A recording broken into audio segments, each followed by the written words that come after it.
Ko dia hau, hara mai, welcome to Homemade Let's Cook. Today we're making a quick mix, one bowl family chocolate cake, and it's not going to take very long and anyone can make this recipe. So what are we going to need? A cup of self-raising flour that I've actually sifted today, a cup of sugar, 2 eggs, 3 tablespoons of cocoa, I'm using Cadbury, our trusty vanilla essence, and 2 ounces or 60 grams of melted butter and half a cup of milk. So let's just set some things aside and get mixing. Okay, so I've got everything set out ready to go. So I'm going to go in with the flour. A lot of bowls to do this. In with the sugar. 3 tablespoons of cocoa. And how about we just give that a bit of a stir, just to start with. So that's just combining basically our dry ingredients. Make a well in the center, so just a little hole in the middle, and into that our 2 eggs. I've just given them a bit of a whisk before I pop them in. Our melted butter, I've melted that in the microwave, but you do have to keep an eye on it because it does have a habit of exploding a little bit. We could do it on the stovetop as well, but please get an adult to help. A little bit of vanilla essence. In goes half a cup of our milk. And then we just stir. You could do this with a mixer as well if you wanted to. But really simple and easy. Doesn't take very long to combine, so don't really need to go to the hassle of getting the mixer out. But if you want to do that, you most certainly can. Now that doesn't take long to mix up. And it results in a reasonably runny batter, as you'll see when I pop it into the pan. So this particular recipe, and this has been friend of the family recipe for a very long time, is best made in a loaf tin. I'm actually going to make 2 and show you the different results. So I'm popping this into the loaf tin, this one we've got here, and then I'm going to make it and pop it in my trusty ring tin as well. Now loaf tin is pretty hard to come by these days, but if you take a look around the odd second-hand store, you might just find a really good one, because I like these really sturdy ones that kind of your grandma used to have. So that's exactly what I've got here. So of course that doesn't need leveling off because it's the mixture is runny anyway. So into a moderate oven, and that could take quite a while to cook. So have a look at it after half an hour, and then maybe at 40-minute mark, and just get your tester out and pop it in the middle. Anyway, I'll see you again soon, and we'll have another one to show you as well that we've baked in the ring tin. And here now is our cake cooked in the loaf tin. Again, I'm going to let that cool in the tin for a few minutes before I turn it out. And we'll be back again soon after they've cooled. So the cakes are cooling down, and it's time to talk icing. Icing sugar, cocoa, butter. Got about really large tablespoon here, but I am covering 2 cakes, and boiling water. So it's all a matter of preference, and sometimes a little bit of experimentation as well. When you put in your hot water, boiling water, don't put in too much, just a little bit at a time, because a little tends to go a long way, particularly once it starts to melt your butter. And start stirring slowly, because otherwise the icing sugar just ends up puffing out of the puffing out of the bowl, particularly if your bowl is quite full like mine is.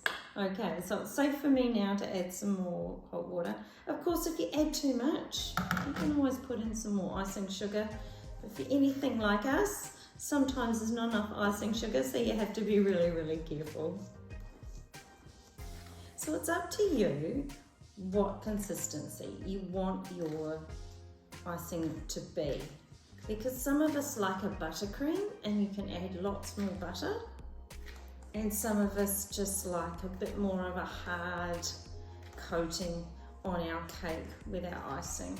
I like something in between, and I also like to be able to put little peaks on my icing sugar to make the cake look really cool. So we could potentially do a little bit of both here, but I don't, because we've got the two cakes. We'll just see how we go.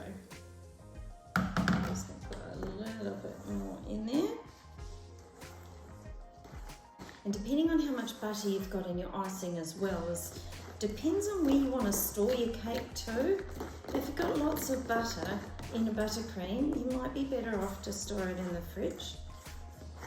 But then just remember that if you're ready to serve, you really want it more at room temperature, because your cake, of course, will be a little bit harder having been in the fridge.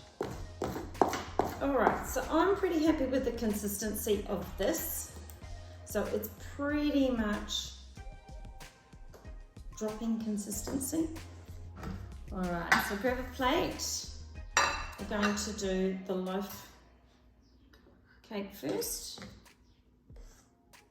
I just like to spoon it on the top. Nice, generous helping. And then just start spreading.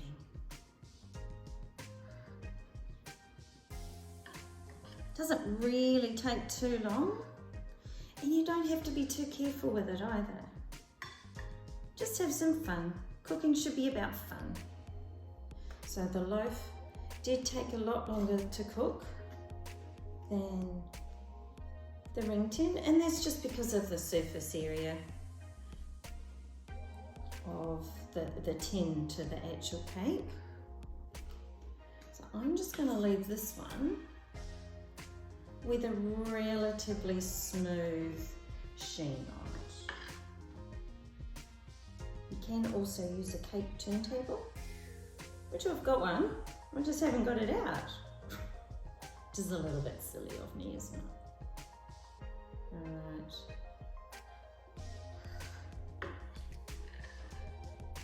So that's a bit of a standard block cake finish on that one. We could put some sprinkles on top if we wanted to, or just leave it as is. Okay. Now, with our ring tin cake, I'm just going to show you what I would do for that one.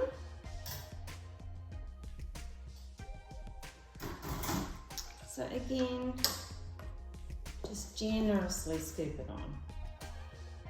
And we always hope that we've got enough. And it's up to you whether you cover the inside of the ring.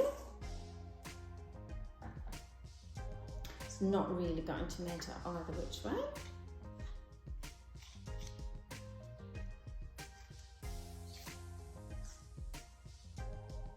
And it's up to you at what point you want to eat your cake, whether when the icing's ready or when it's not. Okay, so I'm going to get a little bit messy with this one. I think messy can be all good. I'm just going to do the inside as well. You don't want to get too heavy-handed because you don't want to get those cake crumbs on the outside actually in your icing.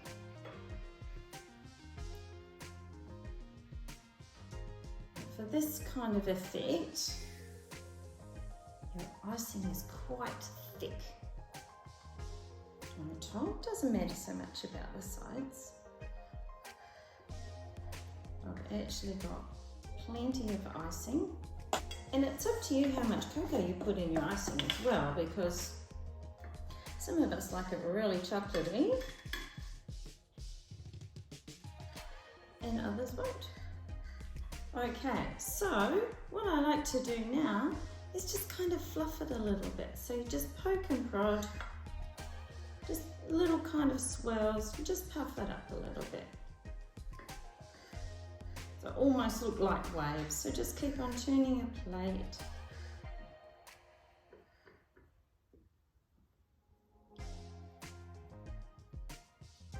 You just kind of dab at it and pull it up so you've got these nice little wavy effects on your cake.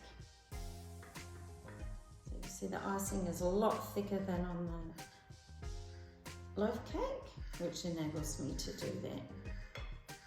You can do it around the side as well. And it just gives a nice, interesting effect without having to do too much trouble. And that looks pretty good. So there are our two cakes, ring tin, loaf tin. You decide. I think they both pretty much taste the same. I really hope you've enjoyed cooking our quick mix, one bowl, easy family chocolate cake today. Thanks for joining me. Ka kite.